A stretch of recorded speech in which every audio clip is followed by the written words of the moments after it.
ada satu kisah. Di zaman Nabi Musa itu ada seorang soleh, ada orang ahli ibadah. Orang ahli ibadah ini dia lagi keluar di bulan Ramadan. Bulan Ramadan itu bukan hanya untuk umat Islam, tapi Lailatul Qadar hanya untuk umat Islam. Bulan Ramadan, bulan puasa ini juga ada di bulan-bulan yang lain. Ada seseorang yang berpuasa selama 400 tahun, berpuasa selama 400 tahun, sholat malam selama 400 tahun, sujud selama 400 tahun. 400 tahun hanya beribadah kepada Allah. Di siang hari di bulan puasa, seorang abid ini, seorang ahli ibadah ini keluar. Ketika keluar, dilihat di situ ada seseorang di siang hari bulan Ramadan membawa minuman keras. Ketika membawa minuman keras, ahli ibadah ini menolehkan wajahnya. Orang ahli maksiat ini juga menolehkan wajahnya. Ahli ibadah ini memiliki karomah, keramatnya itu sampai di atas kepalanya ada awan kemana-mana. Jadi kalau dia pergi kemanapun ada awan di atas kepalanya. Punya karomah yang besar. Maka setelah berpapasan dengan ahli maksiat ini, ahli ibadahnya menoleh, ahli maksiatnya juga menoleh, maka awan tadi berpindah kepada ahli maksiat tadi.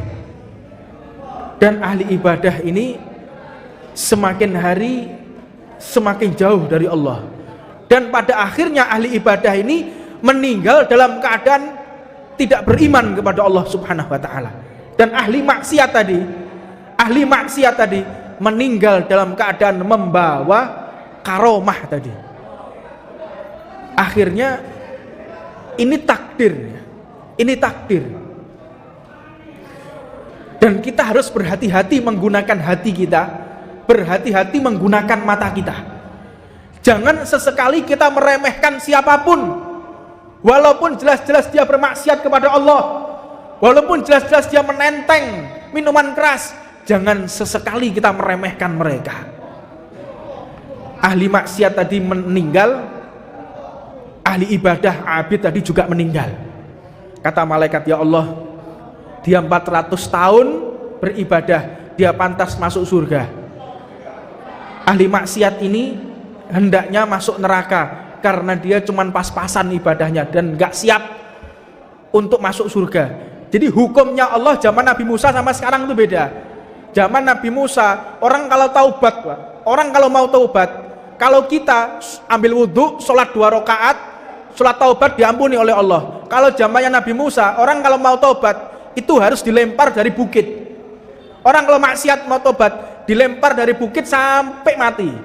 Dilempar masih setengah mati, diangkat lagi, dilempar lagi di atas bukit sampai mati, sampai kepalanya pecah.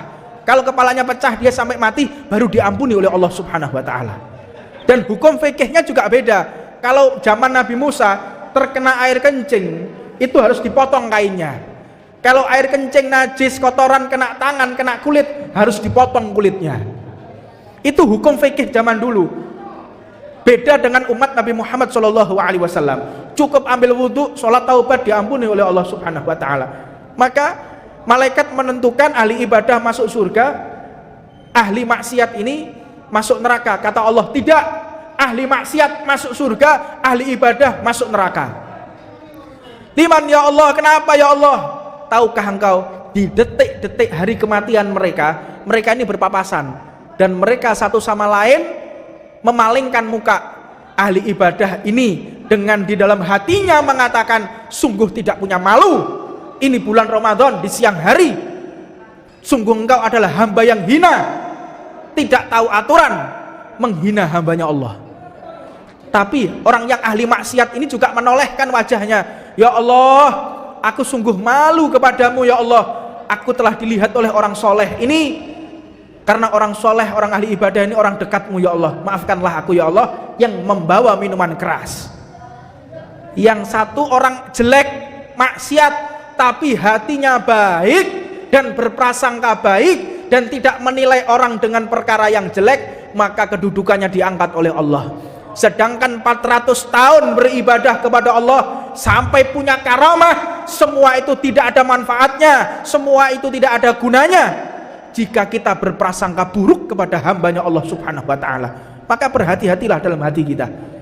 Jangan mentang-mentang kita adalah pendakwah, jangan mentang-mentang kita adalah seorang ustadz, seorang yang mengajarkan ilmu agama lalu kita bisa meremehkan orang lain.